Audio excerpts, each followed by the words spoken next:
मकर संक्रांती आणि नवीन वर्षाचा पहिला सण. तुमचा पण पहिला तिळवा असेल, पहिली मकर संक्रांती असेल, छान काळी साडी घालून तयार व्हायचं असेल तर आजचा मेकअप तुमच्यासाठी. सगळ्यात पहिले आपल्याला छान हेवी मॉइश्चरायझर लावून स्किन हायड्रेट करायची आहे.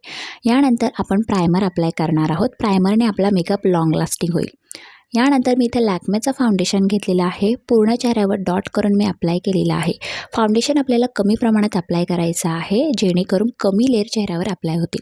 फाउंडेशन ब्लेंड केल्यानंतर इथे इनसाइडचा कन्सिलर घेतलेला आहे. अंडर आय एरिया, आयलिडवर अप्लाय करून ब्युटी ब्लेंडरने ब्लेंड करून घेतलं. यानंतर लूज पावडरने ओव्हरऑल पूर्ण माझा चेहरा सेट करून घेतलेला आहे.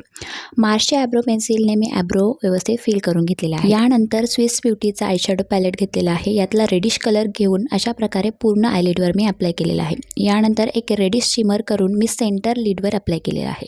आता मी इथे लायनर अप्लाय करून घेते. काजल आपल्याला लावून घ्यायचं आहे. मार्सचा मी इथे मस्कारा अप्लाय करून घेतलेला आहे. पूर्ण चेहरा खूप व्हाईट दिसत होता, म्हणून मी चेहऱ्याला थोडासा ब्लश अप्लाय केलेला आहे आणि देन ब्युटी ब्लेंडरने छान ब्लेंड करून घेतलेला आहे. याने चेहरा लिफ्टेडसुद्धा वाटतो. चेहऱ्यावर ग्लोसुद्धा हवा होता, म्हणून मी इनसाइडचा हायलायटर अप्लाय केलेला आहे. मेकअप फिक्सरने मेकअप फिक्स केला. रेड कलरची छान लिपस्टिक अप्लाय केलेली आहे. तर अशा प्रकारे तुम्ही हा मकर संक्रांतीसाठी झटपट मेकअप करू शकता. मी इथे मोत्याची ज्वेलरी वेअर केलेली आहे. तुम्ही हळव्याचे दागिनेसुद्धा घालू शकता. तुम्हाला हा मेकअप कसा वाटला कमेंट करून मला नक्की सांगा. व्हिडिओला लाईक करा, चॅनलला subscribe. Bye bye, take care.